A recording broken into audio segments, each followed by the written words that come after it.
What's up guys, welcome back to another video on my channel. So lately I've been getting a lot of requests asking me how I edit my Instagram photos. And since I want those two audiences, YouTube and Instagram, to kind of combine, I decided to go ahead and make this video on how I edit my Instagram photos and just kind of giving you guys some tips and tricks on how to grow your Instagram, I guess. Let's see where it goes. Also, another comment that I've been getting a lot that I want to address real quick. People have been saying a lot in my last video, your eyelashes are too long. This video would be better if your eyelashes weren't so big. So I decided I'm just gonna go and buy some brand new eyelashes just for you guys, and guess what?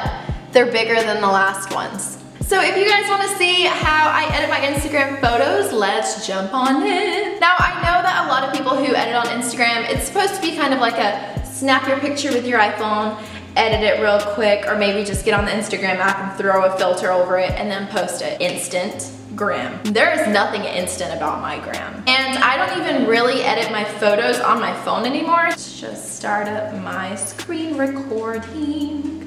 Full screen. 3, 2, so I have actually showed y'all a little bit about how I edit on Lightroom before. Basically just open Lightroom and I'm gonna be editing this photo today. This is shot with an iPhone. You know, usually I'm really particular about my Instagram quality being at the very highest, and I only use like a nice camera to shoot my actual Instagram photos.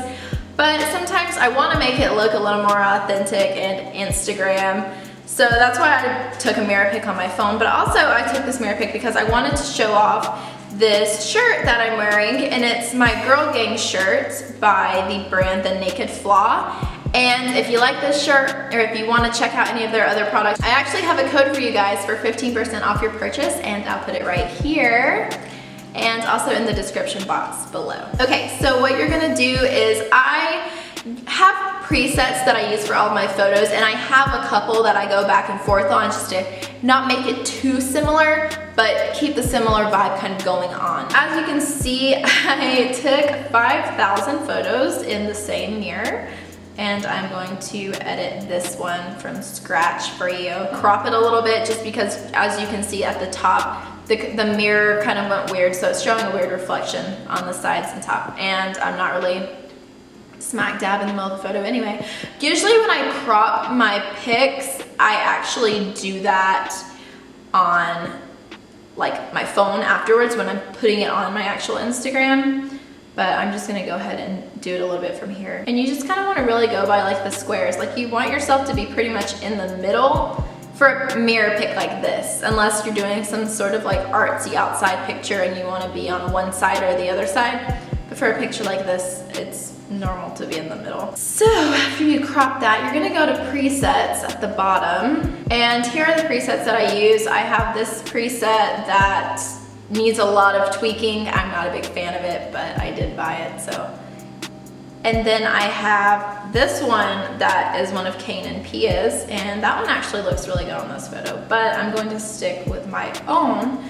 So I have 1 and 3, I didn't name them, but these are the ones that I usually use. So 1 is a little bit more warm, but I like a lot of bright and a lot of whites and blacks. Like I like my whites and my blacks to stand out. Sorry, I had a fuzz on my lip. Number 1, it kind of looks like there's more like artificial lighting going on, and that is not the vibe that you want to go for.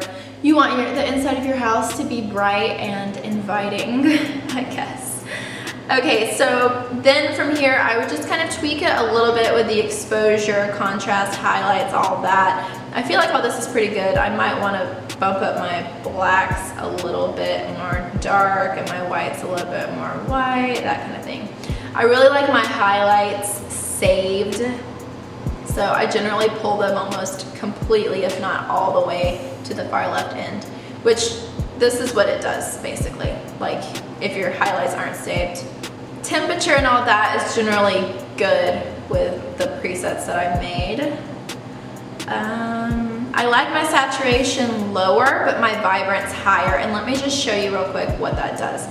So if you have your saturation higher, obviously you're gonna pull some really weird tones, but also it's not gonna be so good when you like want the whites to be white. It's gonna pull any bit of color from your walls, from your blankets, from your white clothes, like anything. reflecting off of the white. So that's why I like it like that. And then the vibrance, I like that a little bit higher. That's like an example of the vibrance if you just look at the colors or not.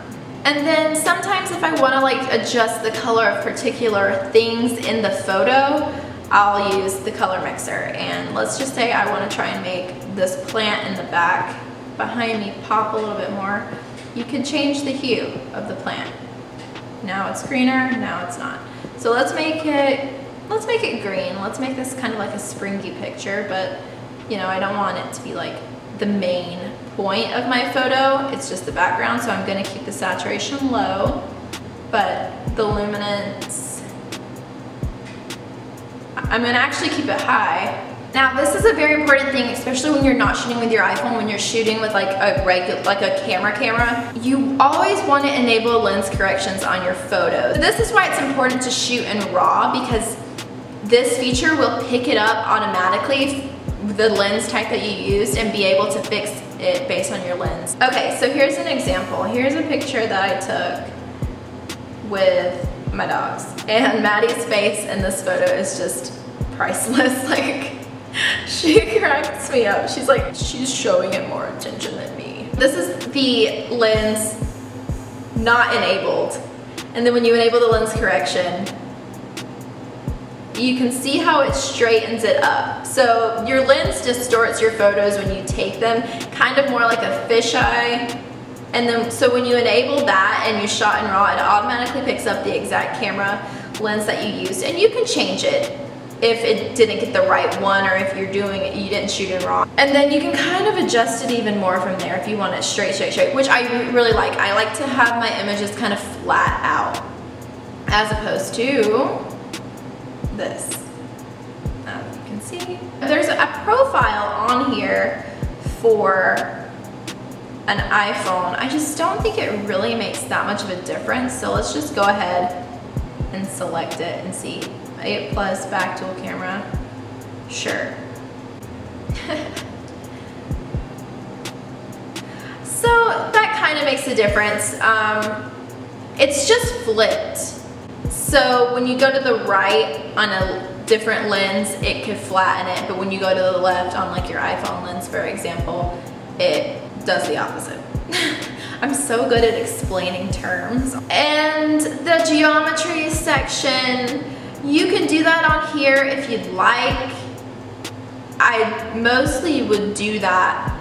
I think that Instagram, when you're posting a photo, it has a really good like geometry, this thing, when you like flip your pictures around and around. The offset of the photo, I guess, on the computer as opposed to when you're posting it on your actual Instagram.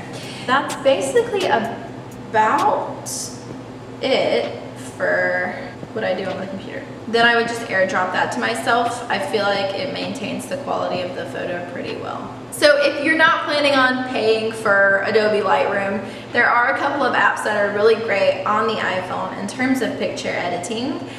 And that would be, I don't have them anymore because I gave it up. VSCO is a really good one, and I know that a lot of people still use that. For any other little kind of touch-ups, I use this Airbrush app. And this is really rare that I use this. I used to use it like a lot. Like I would smooth my skin and, you know, go all out, downright crazy. But now I don't really do that anymore because I like the more like grainy, sharp look. This is what I would use this app for now. So as you can tell, the mirror that I took this picture in was pretty dirty. Shout out to Caitlin, it's not my mirror. So what I would do is I would use this little feature at the bottom, and it's called acne, and I would actually just acne out anything gross that I don't want people to see. And you can actually do this with a lot of stuff. The possibilities are endless. But obviously, like, I want to acne out this big spot of my shirt that was like a makeup spot that somehow got in this mirror, and so we just kind of tap on that and get that to go away. There's like a weird spot on my arm.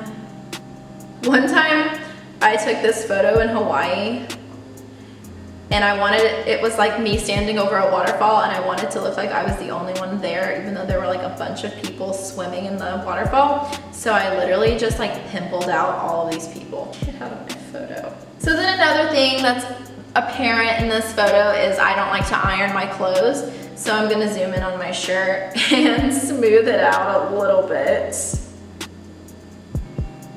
It's not really a big deal, but it's kind of a big deal when you're like trying to represent a clothing brand, but I hate ironing, I just hate it. So that's gonna be good enough. At least it doesn't draw attention right straight to the wrinkle, kind of. And then this is another great part. On Lightroom, there's a lot of like focal editing that you can do, and you can edit specific things in a picture. So I could really make this girl gang symbol stand out on Lightroom more than I could on here. But it's a lot of work and it's just Instagram. You can do this almost as good on this app. So if you want to bring out, you know, the whole girl gang thing, we're going to go to this feature called Brighten. We're just going to kind of go over what we want to pop more, the most in this pic. And I want it to be my shirt. Girl gang. So then you can kind of see the before and after. You save it and then you download it, and that's pretty much it for the photo editing. That's how I edit my Instagram photos. That's kind of more one that I put a little bit more work into. Usually I don't really have to go on that app and do anything spectacular. Next, I go into UNUM, and UNUM is a great app for planning out the way you want your layout to be. So this is just kind of a little free tip that I'm gonna share with you all because I'm just such a sweetheart. The way to make your Instagram kind of look like it's flowing better is to post a photo that has a main focal point that's big and then another one that's smaller. And I'll kind of show you what I mean. In this spread right here at the top, me and Caitlin are right in the center, and then to the left and to the right, they're more zoomed out. And so you just keep alternating that to where the subject is zoomed in, and then to where the subject is out. Subject is in, out, out. You see what I mean?